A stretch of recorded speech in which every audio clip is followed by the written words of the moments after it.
Hey there, welcome back to Fertility Cafe. I'm your host, Eloise Drain.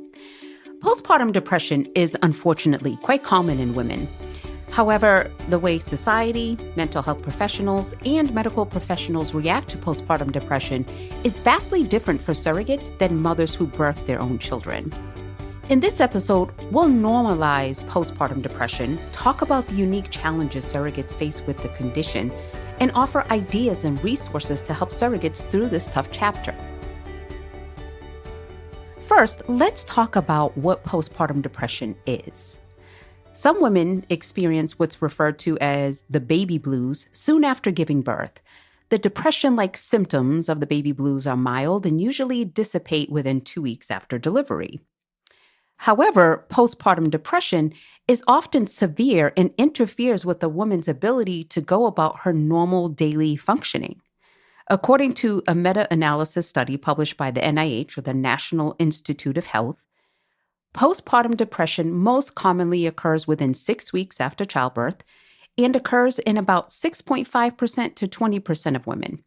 It occurs more commonly in adolescent females, mothers who deliver premature infants, and women living in urban areas. African American and Hispanic mothers reported onset of symptoms within 2 weeks of delivery, unlike Caucasian mothers who reported onset of symptoms later on, as one study reports. With up to 1 in 5 women experiencing postpartum depression, it's quite a common occurrence, and naturally, surrogates are included in that statistic. As the founder of Family Inceptions, a third-party reproduction agency, I've seen a handful of surrogates experience postpartum depression. Luckily for us, we take the surrogates' experience holistically to heart. And because I personally have been a surrogate myself 3 times, I know firsthand what she is about to experience. And so knowing that, we wanted to ensure ahead of time that anybody that decided to become a surrogate and to work with us as an agency, that we have put things in place to try to help mitigate her from experiencing postpartum depression after delivery. But that's not to say, though, that it doesn't happen. We had a GC, let's call her Hannah for anonymity purposes. She delivered a surrogacy pregnancy. It was her first pregnancy.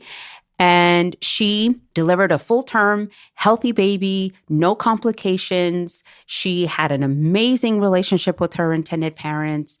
Actually, they would hang out with each other often, and they just really clicked so well and became friends, not just Hannah and her intended parents, but even Hannah, her husband, the intended parents, like everybody had a wonderful relationship. And as I mentioned, the pregnancy was great. And then after delivery, though, Hannah just started feeling off. She reached out, well, actually, we reach out to every surrogate right after delivery. And then, of course, we are always in touch post-delivery, of course. And in reaching out to her, found out that she just could not get over the baby blues, or so we thought. When we spoke to her, we told her, you know what, maybe it's a good idea for you to call your OB and see if, you need to go in and speak to them. And let's go ahead and begin having you speak with more of a mental health professional who can kind of guide you along the way. She ended up going to her OB, who actually suggested she get on medication that could help her. And then she also started visiting with a mental health professional for a bit, just to kind of get over the hump. And then she was finally able to get better and return back to normal life. But it took a little bit. It wasn't something that happened overnight. And it was not anything that she was expecting to occur at all. It took her by surprise, really, because she wasn't expecting that she was going to feel anything else but just, excitement and joy of helping somebody else to bring this. And she's been wanting to do it for so long. So she was able, though, to seek out the treatment and recognize that something was off and, really just decided like, okay, I need to go and get help. We had another case in which we had another surrogate, and let's call her Mary, who ended up having a pregnancy loss at 19 weeks. The pregnancy was going great the whole time. She had a great relationship with her intended parents and went into her regular OB visit. It was just a regular scheduled appointment, and went in and there was no heartbeat. And everybody was in complete shock. I mean, she didn't even believe it. She actually even told the stenographer at the doctor's office, like, no, you guys are completely wrong. You're wrong, and somebody else needs to come in. But sure enough, there was no heartbeat. And she obviously called the agency to inform us. And clearly the intended parents knew as well, as they were at the appointment. And she took it very, very hard. And it was a very difficult situation. And she was definitely diagnosed with postpartum depression. And it took her a very long time to feel better, well over a year, actually, and rightfully so. Obviously, going through a loss of a pregnancy for anybody is going to put you sometimes in a spiral. And then to know that it was also a surrogacy pregnancy on top of that, it was even more difficult. These type of experiences have left quite an impression, and there are a number of things I would recommend keeping in mind as you go through your own assisted reproduction or surrogacy journey. When you start down the journey of surrogacy, it's a good idea to begin thinking about how you will feel when the end comes. Surrogacy is not for everybody, and it's definitely not for the faint of heart. Like any pregnancy, your body is going to go through a lot, and it will be very normal for you to experience all kinds of emotions. Now, add surrogacy into the mix, and you're also carrying, pun intended, the hopes and dreams of someone else. It's an enormous responsibility. And then when you're done and baby is delivered, you will have varied emotions. And the thing is, though, you will be able to push through all the feels, or will you need to seek more help?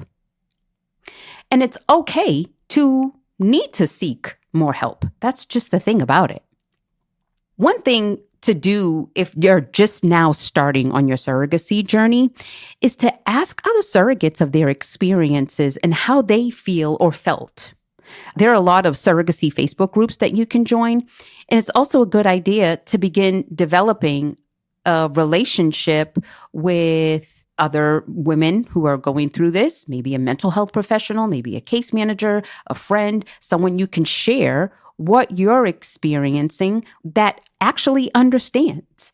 And also know that it's normal to feel anxious about the unknown during a surrogacy journey. You don't know. You're hoping that everything is going to go well. You're hoping that you can get pregnant on the first attempt and then deliver a healthy, successful baby at the end. You're hoping all of these things, but it's called a journey for a reason.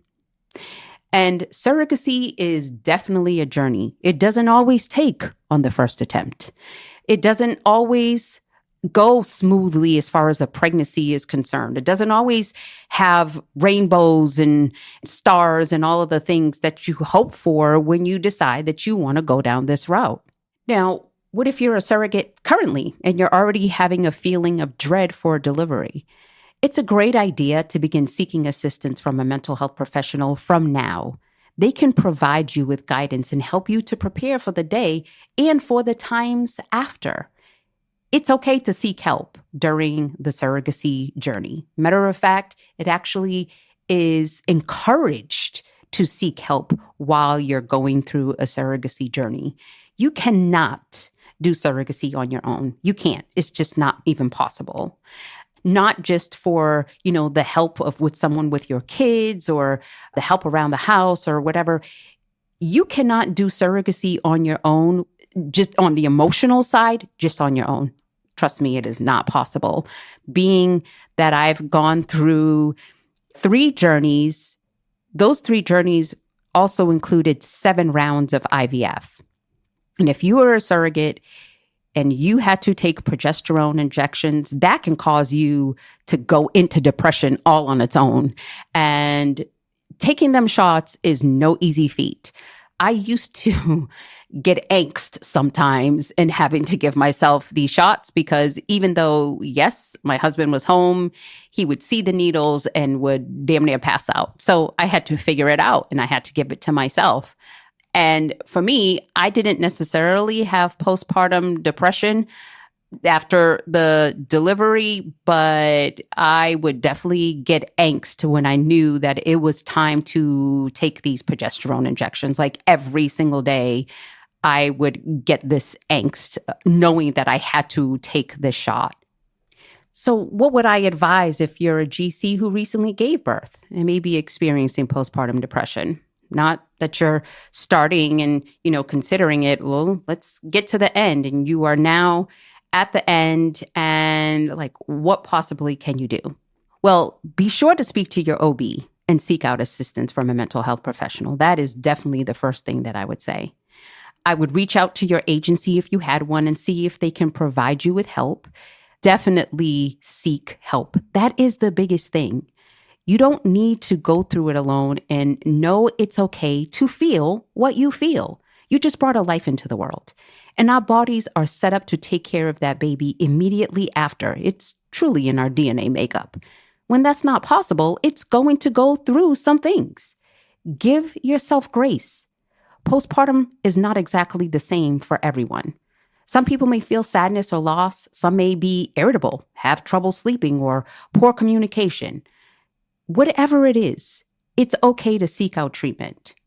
If you watch any kind of TV nowadays, all you're seeing as far as commercials is about your mental health and different places for you to go seek out treatment and so on and so forth. This is no different. Go seek out help. It is definitely okay. I also wanted to give some guidance to intended parents who have completed their journey with their surrogate. And I would tell you that it is actually a great idea to check on your surrogate post-delivery. I know you're busy at home with the newborn, but even a quick text telling her you're thinking about her or giving her an update on the baby goes a long way. Sometimes surrogates establish such a bond with the parents during the pregnancy. You've communicated all the time during the pregnancy, and now it's over. And sometimes it feels like a huge loss of a friendship as well.